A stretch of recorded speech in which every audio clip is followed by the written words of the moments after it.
Caleb! Caleb! Open up! I know you're in there. Please. The sheriff is downstairs. Just give me until noon. I told you, 3 weeks is 3 Maya's weeks. birthday. Pack your Let bag. her wake up in her own bed one last time. Please, Mr. Henderson? Open up! The final eviction notice has been posted for 3 days. Caleb looked at the man who held his life in a clipboard and saw nothing but ice. Henderson didn't see a father. Can't do this. He didn't see a man drowning. To him, Caleb was just an expired lease. They say a man's character is built in the dark, but for Caleb J. Vance, it was being dismantled in the gray shadows of dawn.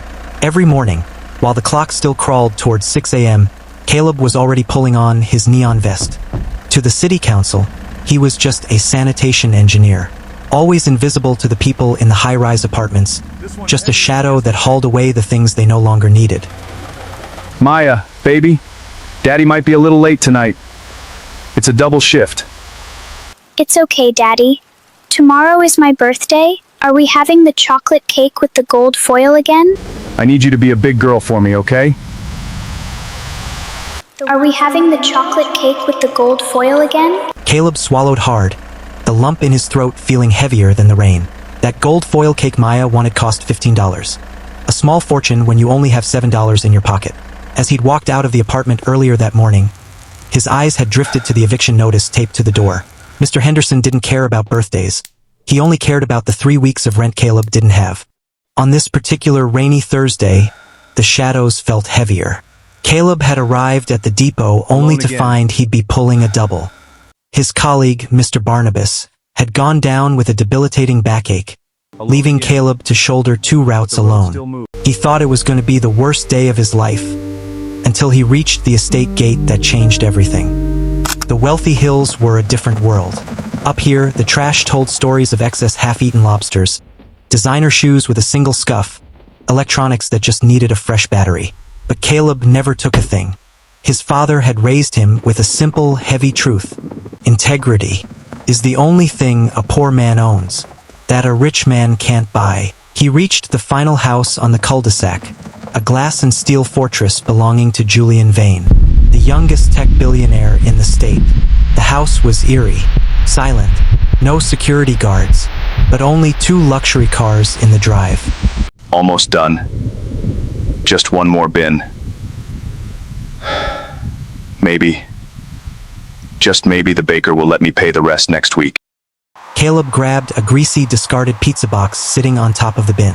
It felt strangely heavy. As he swung his arm to toss it into the crushing maw of the garbage truck, the lid flipped open. Something caught the moonlight. Something cold. Something gold. It wasn't just a watch. It was a masterpiece of horology. A Patek Philippe perpetual calendar. What the hell? Caleb didn't know much about luxury, but he knew what a $50,000 heartbeat looked like. He looked at the dark mansion, then to the truck's metal teeth, seconds away from grinding this fortune into dust. This is the answer. This pays the rent. This buys Maya 1,000 cakes. It buys us a new life. Maya!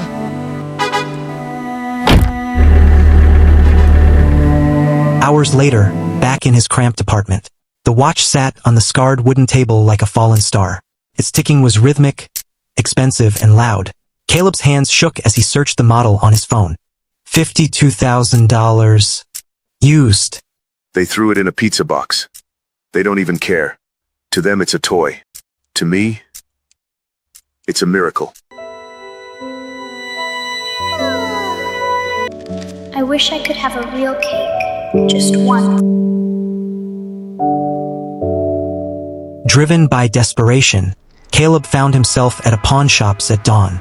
The air smelled of old cigarettes and stolen dreams. Behind bulletproof glass sat Shifty Sal. It's real, kid. No papers, so I can't give you full price. I'll give you 15,000 cash, right now. No questions. You walk out that door, we never saw each other. $15,000. In a brown paper bag. Caleb reached for it, his fingers brushing the paper, when the flickering TV in the corner caught his eyes. Breaking news. Authorities are searching for tech mogul Julian Vane, feared kidnapped. His mother made an emotional plea this morning, stating her son was wearing his late father's watch and engraved Patek Philippe. She said, "Time is the only thing we can't buy back." Caleb flipped the watch over. There, in tiny script, were those exact words. He looked at the money, then to the watch. The match was burning down to his fingers. He rejected the money and drove his rusted truck back to the mansion, pushing past police tape and armed officers. He looked like a madman, covered in grime and sweat, Step back. shouting that he had the watch. When Julian Vane emerged from the house, bruised and shaken, the truth came out. The watch wasn't just an heirloom. Julian had hidden it in the trash as a desperate gamble, knowing the built-in GPS tracker would lead the police to the kidnapper's location once the bin was moved. Before Julian could even step outside, one of his men moved in. Calm. Controlled. Watching everything.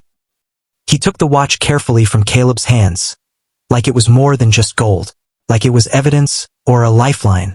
Caleb stepped back, unsure, as the man turned and disappeared inside. And for a moment, Caleb J. Vance wondered if he'd just made a mistake. Caleb's honesty hadn't just returned a watch. It had saved a life. Caleb walked away from the mansion that night with nothing but a thank you and a torn vest. He felt like a fool. He had chosen integrity over $15,000, and now he had exactly $0 to his name. Which brings us back to this morning. The moment Caleb realized that sometimes being a good man just isn't enough to keep a roof over your head. Time's up, Vance. Out in the hall, now. But as Caleb stepped forward, the elevator doors hissed open. Two men in immaculate tailored suits stepped out, carrying a leather briefcase and a large, shimmering gold foil cake. Mr. Henderson, stop right there. Vane Industries purchased this entire building 10 minutes ago. Mr. Vane asked us to tell you he found something in the trash last night. The kind of secret money can't buy. You no longer own this property.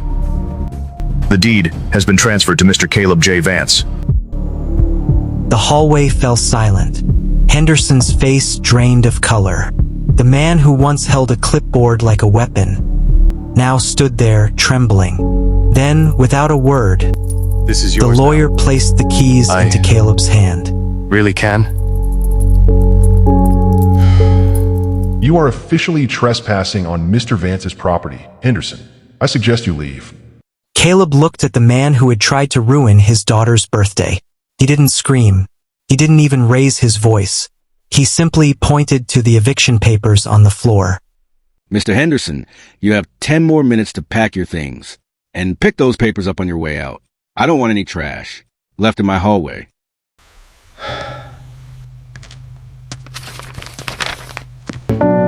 Daddy, you got the gold cake? I did, baby. And from now on, every day is going to be Golden. In the end, Caleb realized his father was right. Time is the only thing you can't buy back. But integrity is the only thing that makes that time worth living.